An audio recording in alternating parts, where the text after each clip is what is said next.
Hello, everybody. This is ENMU IS 301.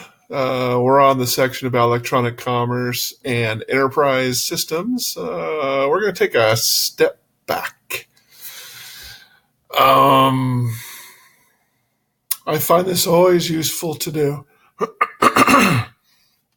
Often when there's confusion or if there's misunderstandings, which happen all the time, this has to do with us getting all wrapped up in our own personal world, in our own personal way of thinking, and we have to take a step back and try to figure out what else could be at play, other people's perspectives, all these things.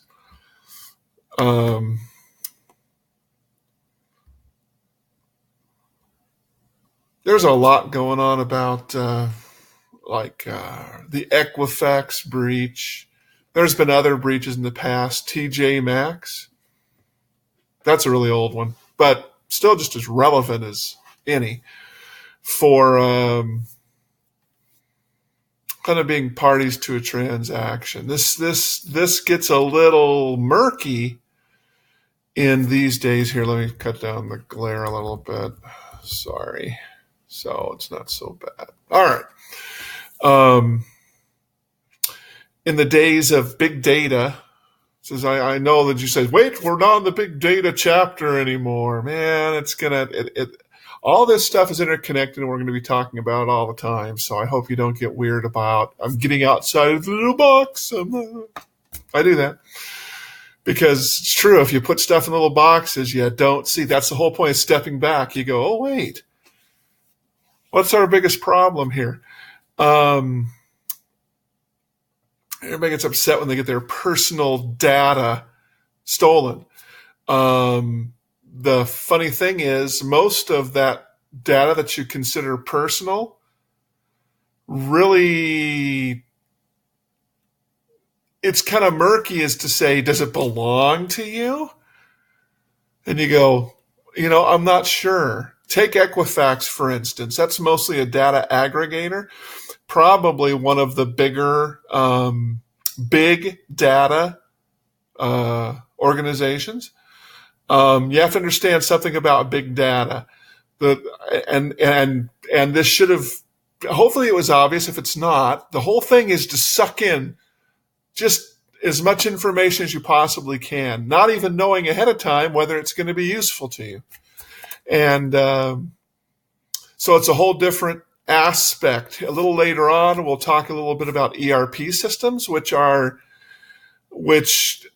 typically different. They're very specific about the data they want to get.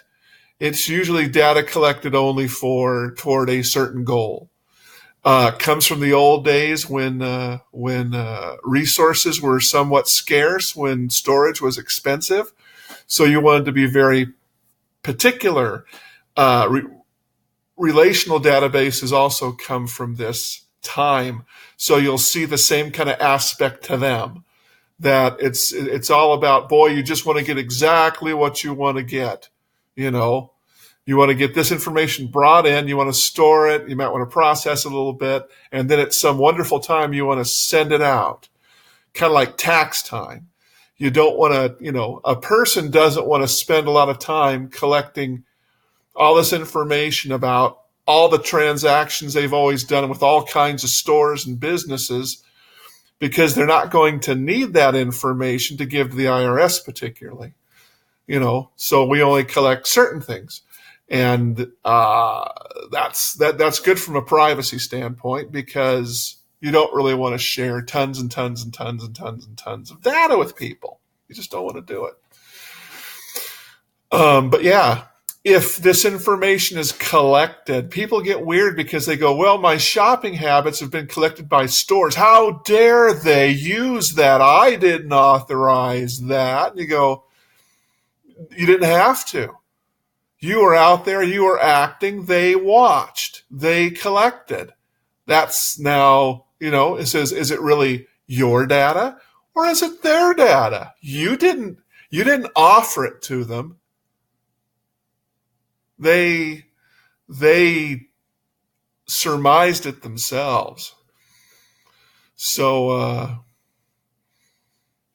what are you going to do about that? And you go, it said that becomes an interesting legal issue. You might want to think about that, because it's like, well, sorry, we collected it. Is it our data? When they say Equifax, oh, my information was stolen.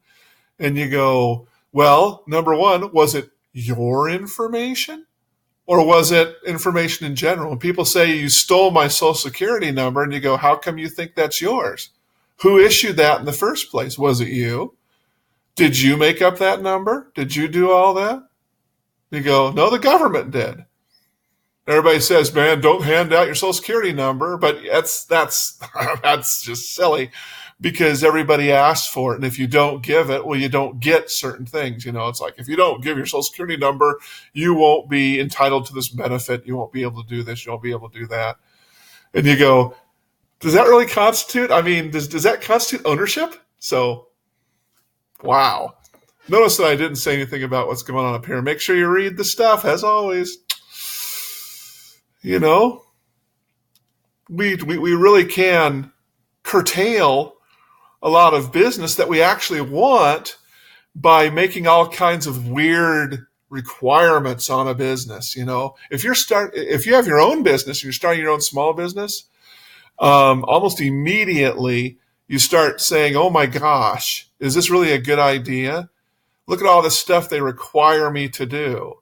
If I ever get a person's name, for Pete's sakes, it's over.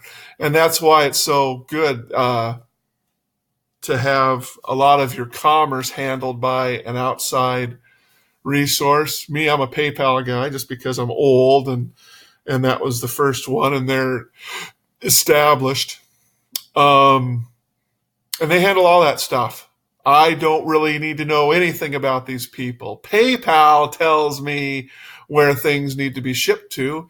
If I get a deal with a shipper, I don't even have to know that information. I don't keep track of it. And you go, well, you're losing opportunities. And you go, no, I'm also losing the fact that I can't be held responsible for the data I'm keeping. I'm just not going to keep that data. Now, a small business chooses to do that. They can do that. Big businesses can do. There's no law against it. Although, let me tell you, does the government go after bigger businesses much harder? They have much more stringent rules about big business. Yes. And that's, I'm not going to get into the legalities of it or whether it's ethical or not. But how come we always demand businesses be so responsible? Are you responsible? I'm trying to point at you. There you go. Are you responsible? Am I responsible? Probably not as much as I should be. If I was, there probably wouldn't be as much information out there that is available, about what I've been doing, about everything that I've done. Does it really belong to me?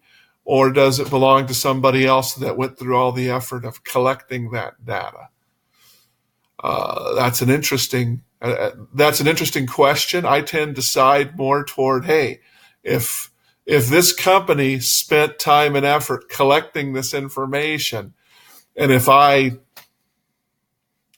use their service, they are entitled to use that information, including selling it to other people. Good golly, it's just as much of a commodity as anything else is. But that's just my take on it.